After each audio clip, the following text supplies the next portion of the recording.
Alright, what's going on, guys? It's C-Brev doing another coaching video for MLB The Show 19. If you're interested in getting coached by me, hit me up on Twitter, follow me, let me know you want to be coached, then I'll follow you back, and we can talk in DMs. So today we're going to be coaching a good viewer of mine, Isaiah.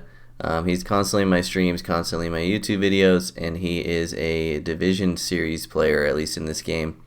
A lot to go over in this one, so it's going to be kind of a longer one, but I hope it's helpful for you, Isaiah, and for others as well. So usually I go over the overarching themes first, and then we go and look at specific instances in the game. So we're going to do that here, but like I said, there's a lot of them, so it's going to take a little bit. As always, we'll start with lineups. I think your lineup is slightly suboptimal. You can improve this by, because you have two righties here and then basically two lefties here because Lindor hits righties better. You can improve this by going Ichiro, Hanley, Bellinger, Alonso, and then Lindor, Marte, and then I would actually put Morgan 7th and then your Cap 8th. I think that's your optimal lineup. That way you got speed at the top, power in the middle, and you're alternating righty-lefty in order to make your opponent's bullpen decisions in the game, in the later parts of the game, more difficult. Your opponent's lineup is pretty solid. Switch and then left, right, left, right, left, right, left. So good stuff from him as well. Starting off with the very, very basics, there's some debate about this because some people just want to have fun, I guess. But I'm going to coach you as if you want to be the best player possible. You're not using strike zone camera, which is a mistake. The best way to hit is to use some variation of strike zone camera because you can get as close in as the ball as possible and your PCI can be more precise. There are a lot of swings in this game where your PCI was like a little bit off, and I think it's because of your camera view. So looking at the batting stances is cool. Seeing Ichiro do his little slide step towards first as he swings is cool, but if you want to be the best player possible, you got to be using some form of zoomed in camera so you can get your PCI more precisely on the ball. Additionally, you're using meter for pitching. It's okay, but it's not optimal. Again, in my opinion, I think analog is the best form of pitching. Now is the best time to practice this stuff as well. With the game cycle kind of winding down, you can get in some reps and really make some adjustments moving forward into MLB 20 by practicing this stuff now. And then in the field, you're using buttons and not button accuracy. No debate about this one. You need to be using button accuracy no matter what. With enough practice, you will completely prevent throwing errors for pretty much the rest of your life. So button accuracy is absolutely the move. So that's some basic stuff you want to work on if you want to get better. I think some form of zoomed in camera. I use traditional strike zone.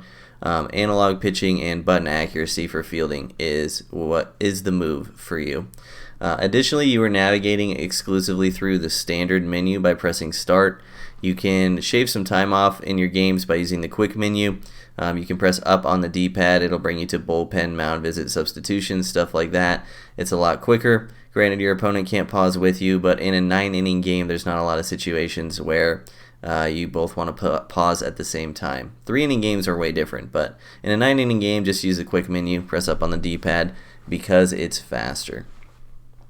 A little thing, you were swinging a lot with the pitcher.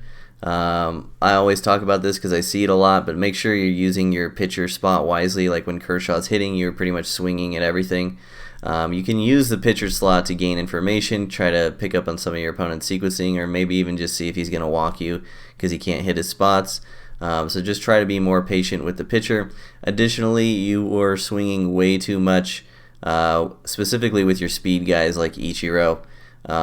You were kind of just swinging with everyone a lot, and so the best remedy that I've found for this is to kind of tell yourself ahead of time. This is a video I made way back, but what you can do is ahead of time you can say, here's 3 spots in my lineup where I'm allowed to swing first pitch. Here's 3 spots in my lineup where I'm not allowed to swing until I have 1 strike, and here's 3 spots in my lineup where I'm not allowed to swing until I have 2 strikes. And you can do this ahead of time before you even get in the game, and that'll kind of help you like build an approach from the ground up before even like the individual game state has its effect on your decision making. So That's what my recommendation would be for you to start out, because it doesn't seem like you really have an approach at all. So that's kind of like the basic thing that I advise people, is to just do the 3-3-3 rule. 3 spots in your lineup where you can swing first pitch, 3 spots in your lineup where you can't swing till you have 1 strike, 3 spots in your lineup where you can't swing until you have 2 strikes. And for your 3 spots for 2 strikes, I would probably do 2 speed guys and your pitcher slot. That would be most optimal, in my opinion. Additionally, you had, like I said, a really inconsistent approach. I found that you were more patient when the game was tight or when you were losing, and I found you were incredibly aggressive after you started winning. So this is something you need to work on for sure, is being consistent from inning 1 to inning 9. Don't get swing happy just because you're ahead, and don't get take happy just because you're behind. You need to be consistent from inning to inning. I actually have some examples of this, so we're going to watch. Let's look at your 5th inning when the game's tied, just the first 3 batters. Let's see. That pitch is right down the middle, so you're fine swinging at that. But like, look at this plate appearance with Kershaw, how patient you are. I don't know if it's because you're trying to steal, but you did a super good job in this at bat.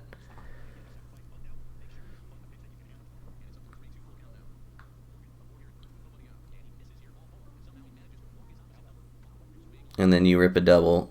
So like, those 3 at bats were insanely good, and the game was tied. Now if we fast forward just 1 inning, look at how bad these plate appearances are now that you're ahead.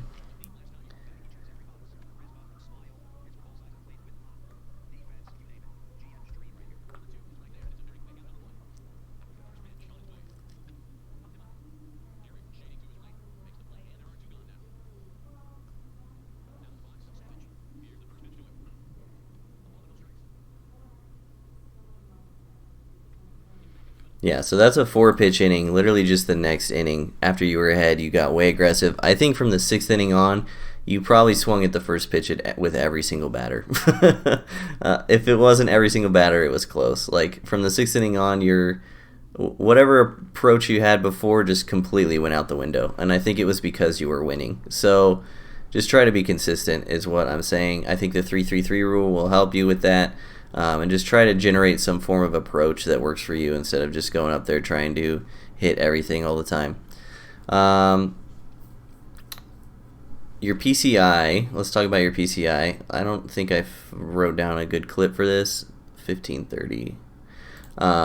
Your PCI was inconsistent as well. You were kind of like guessing fast or slow, which makes me think that you play on a TV, which is fine. But you were either starting your PCI low or you were putting it up and in, and I think it was just depending on if you were guessing off speed or fastball. My advice would be just to find the same PCI placement every single bat, so you have some consistency. And of those 2 that you were using, I would probably start it low if that works best for you. Understand that this is going to cause a lot more pop-ups, which is it did in this game. You popped out a lot, and it was usually when you're starting your PCI low. This is partially because you're not using a zoomed in camera and your PCI is less precise on the ball. So the combination of not using strike zone or another zoomed in camera and starting your PCI low is causing you to pop out a lot. So we can fix this by zooming in the camera, and if you still want to start your PCI low, that's fine, but you just understand that you're going to be popping out a lot or getting just under the ball. And this is fine. Like, wherever you start your PCI has pros and cons. Like, when I start my PCI middle in, it means sometimes I'm going to be rolling over on off speed away. It just happens. So just understand that you might be popping out more by starting your PCI low, but if that's what works for you, then go for it. All right, let's talk about your roster, specifically your bullpen. Your bullpen needs some upgrades. I don't know why you have Mark Melancon in. This card is really bad. I mean, you have a 2.79 ERA, but I think this card is terrible.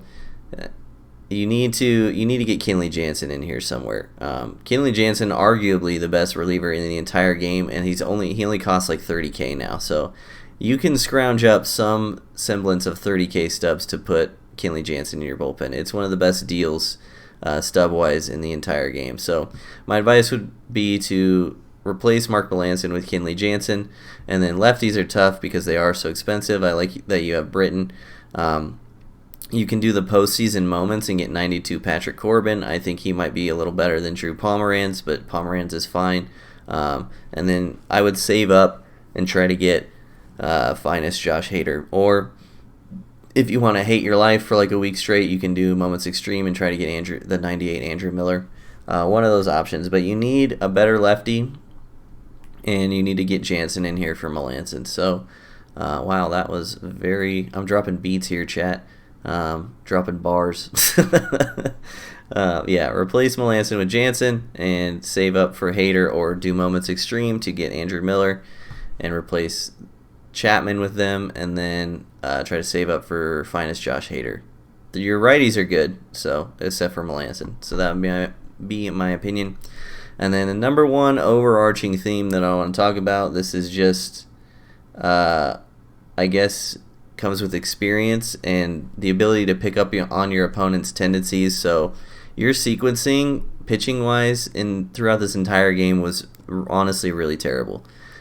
You almost exclusively use two-pitch sequencing, meaning like fast, slow, fast, slow. So you'd be like sinker, slider, sinker, changeup, fastball, curveball, like, you know, like the rocking chair stuff, which is fine in moderation, but it was like the only form of sequencing you were doing. So you need to incorporate more three-pitch sequencing. So like there's moving up and down the ladder sequencing. So like moving up the ladder would be like changeup, slider, fastball. Moving down the ladder would be like sinker, slider, changeup, or sinker, slider, curveball. You can also interchange three-pitch sequencing. Like you can gear them up really hard or slow them down really hard. So you could go like you could go like slider, curveball, fastball. So then back-to-back pitches, they have like 72 miles an hour to 95 miles an hour. You could also go like fastball. Let's see. You could go change up fastball, curveball to slow them down, stuff like that. There's a ton of three-pitch sequencing that you can do, and just trying to get them in the rocking chair constantly is not a good approach, especially against good players. And honestly, I picked up on it right away, and I don't know that you picked up on it at all the entire game, but your opponent was just sitting fastball and sinker pretty much the entire game, and you just kept throwing it to him. The best way I can describe this is disrespectful to your opponent. The amount of good squared up outs your opponent made on fastballs and sinkers up in the zone was actually disgusting in this game, and you literally just kept throwing it to him despite the fact that he was destroying it every time you threw it. So just understand that you need to pick up on your opponent's tendencies. Understand that your opponent was trying to sit on the fastball pretty much and the sinker, especially high in the zone. This means that in order to be successful in this game, you have to throw off speed for strikes, which is hard, I understand, but switching to analog pitching instead of meter may help you with this, because you, in theory, should have better accuracy throughout the game. So we're going to look at two specific instances where I thought your sequencing was especially disrespectful, and just understand, like, you have to know that your opponent just destroyed the ball. That most of the time, unless you're trying to go big brain and like game theory them and be like, well, he thinks that I think that I think. But most of the time, if your opponent destroys a high sinker, you should probably not throw another one right after. So I'm kind of sounding like a dick, and I'm sorry, but it's just what you need to understand. So here, you're facing Tulo, and he takes you deep on a high sinker.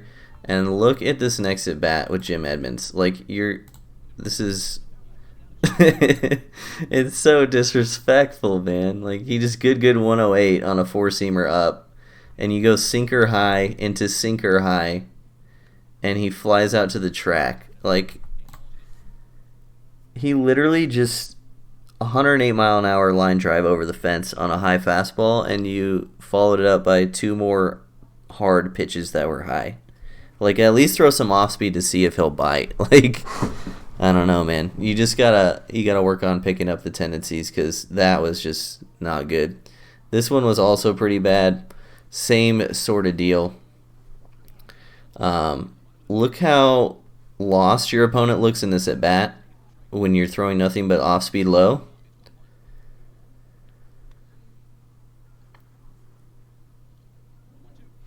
like, and you paint him for strike 3 and he just takes it. Like, it's very obvious throughout the entire at bat that your opponent is not comfortable hitting off speed, at least in this particular at bat. And then what you immediately follow it up by throwing a high fastball. Like, why?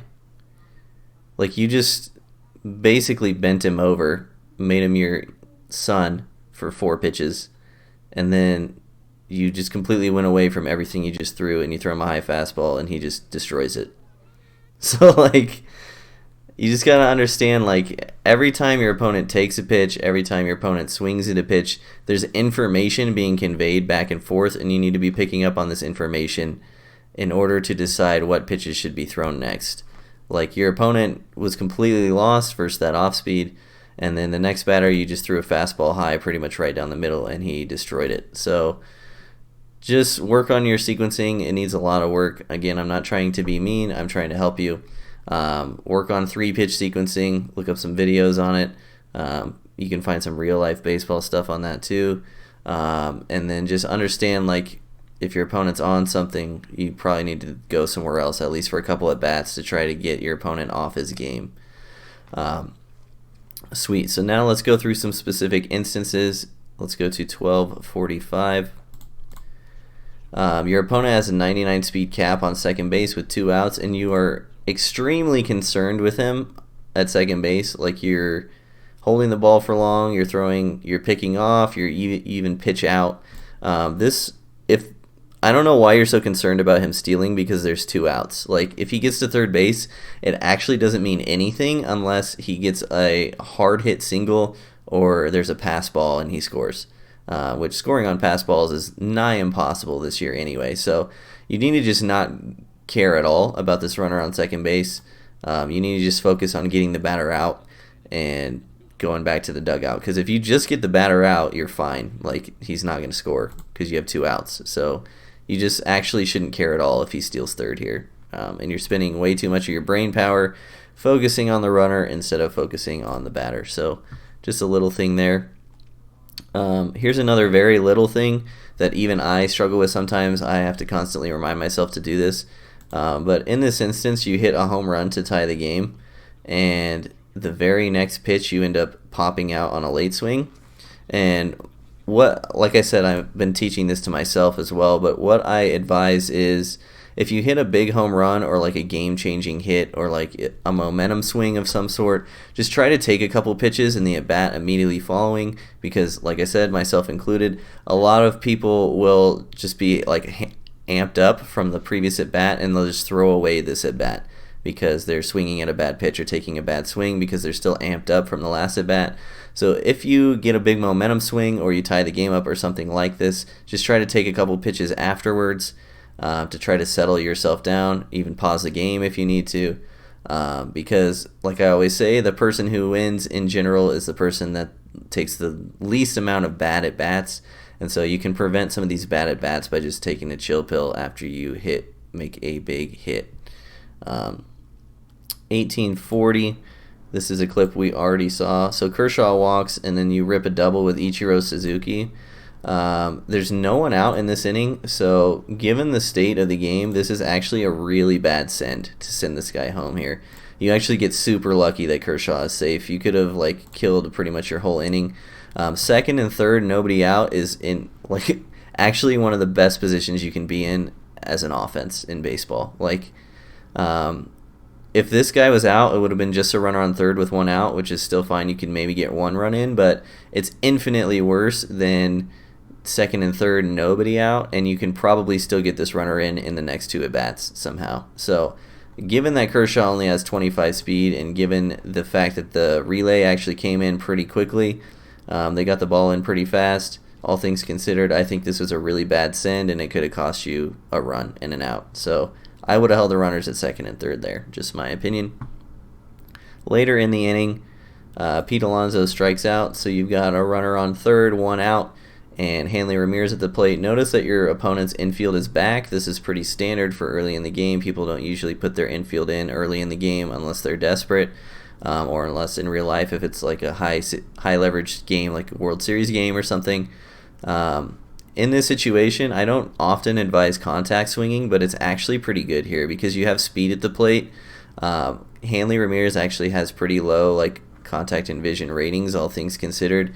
And so I don't hate a contact swing here, because if you hit the ball on the ground literally anywhere with 90 speed at third base, you're going to score a run. So like what I would probably try to do in this situation, especially given the fact that you seem generally uncomfortable at the plate, like you're not confident that you're going to score 10 runs every game, try to contact swing here, and try to swing over the ball if you can. Like you're trying to hit it on the ground, because literally a ground out is a run in this situation. And so it's unfortunate he throws it right down the middle and you pop out, which goes again to starting your PCI low. But just something to think about. I don't contact swing often. In fact, I think contact swinging most of the time is pretty bad.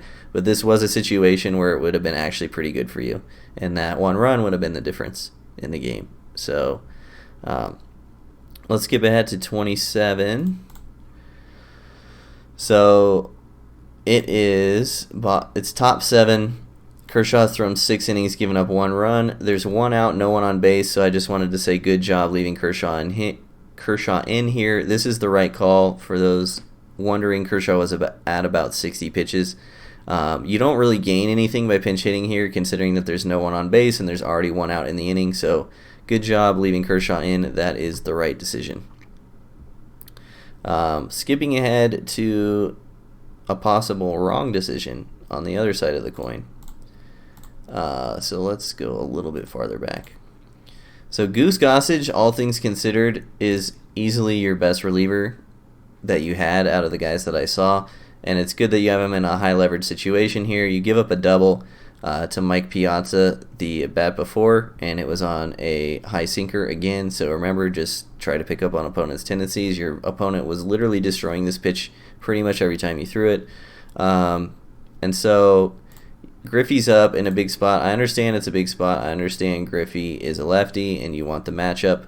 But personally, I would have left Gossage in here if for no other reason that he is your best reliever. If you had someone like Jansen to follow up with, it's easier to play matchups. But given the state of your bullpen that you don't have a lot of guys that are actually very good, I probably would have left Gossage in to face Griffey here. So you go to lefty, you get the out, but it ends up costing you later in the game because you accidentally take out Yates, and then you really have no one to fall back on. So we'll talk about that as well. So this is the biggest turning point in the game, in my opinion. And don't get me wrong, dude. Like you definitely got super unlucky in this 9th inning. It was a highly unfortunate 9th inning for a lot of reasons, but these things can be prevented in the future. So here's the situation. You mound visited before Duke Snider hit a single, and now you get into a 3-0 count, and you go to mound visit again. So I don't know the exact rule. I just know, in general, if you mound visit too many times, this happens. It might be because you mound visited with the same pitcher in the same inning. It might be because you hadn't gotten an out since your last mound visit. I'm not really sure. In general, I just try to mound visit once an inning when I think it's most useful. So what happens here is you mound visit too many times, and the game actually forces you to make a pitching change. And this is a huge mistake because 99 Yates was like your closer. Like this is the guy you were going to ride or die with for this 9th inning, and now the game is forcing you to make a pitching change. So this sucks a lot, I understand, but just know that this is a result of mound visiting too many times, and you could have prevented this. So just understand that. Additionally, as soon as you have to put Chapman in here, whenever you only have 2 relievers left, you should just warm them both up and just leave them throwing pretty much until you need them. In ranked seasons, most of the time, especially if you mound visit before you make the pitching change, you're not going to have a reliever come in tired from like being in the bullpen too long. So if you only have 2 relievers left, which you will after you put Chapman in, then I would just warm them up no matter what. And this actually costs you later as well. This also could have been prevented if you had Kenley Jansen instead of Mark Melancon in your bullpen. So you go to your bullpen and you put in Melancon over Helsley, if nothing else because Melancon is the one warming up. But Helsley is easily the better pitcher. Like Ryan Helsley is actually a really good pitcher, and you've got 3 straight righties from your opponents. You could just run cutters away forever and maybe get out of the inning with the win. But Melancon is infinitely worse. So if you had just had Helsley warming up, I would have gone with Helsley for sure, which is a mistake. And then one final thing that cost you, just have to understand that this is an unfortunate side effect of having someone like Hanley Ramirez in left field. Once again, I understand, super unlucky, but once again, something that could have been prevented. In general, if guys have under 70 fielding in the outfield, you are prone to animations like this. So Hanley Ramirez has 72 fielding in his primary position, which is shortstop, which means if you put him in left field, his fielding goes to about 66, 65, somewhere in there, 67 maybe. Anyways, it's below 70, which means you're prone to bad animations in the outfield. So if you really like Hanley Ramirez that much, I would try to keep him in the infield, because having him in left field creates situations like this, whereas having a outfielder with better fielding stats, you don't get animations like this. So this is the classic terrible animation. The ball comes off the bat, they take a step in, and then the ball goes over their head. Again, I understand, super unfortunate, super unlucky, but it's because Hanley Ramirez has bad fielding in left field. So I would recommend maybe putting someone else out there, or at least having a defensive substitution on the bench. So if you're ahead in the 9th inning, like you were in this situation, you can substitute for Hanley Ramirez and maybe prevent a situation like this. So overall, that's all I had for you in this video, my man. I hope it was super helpful. He does end up walking you off and you take the L. That does suck, but I think you're going to learn a lot from this. It was a lot of information. Like I said, I hope it helped you. I hope it helped everyone watching. Once again, if you would like to be coached by me, hit me up on Twitter, say I want to be coached, then I'll follow you, and then we can talk in DM. So appreciate all you guys watching this video. Many more coaching videos to come. I've got a lot of interest in this, so appreciate all you. I'll see you guys next time.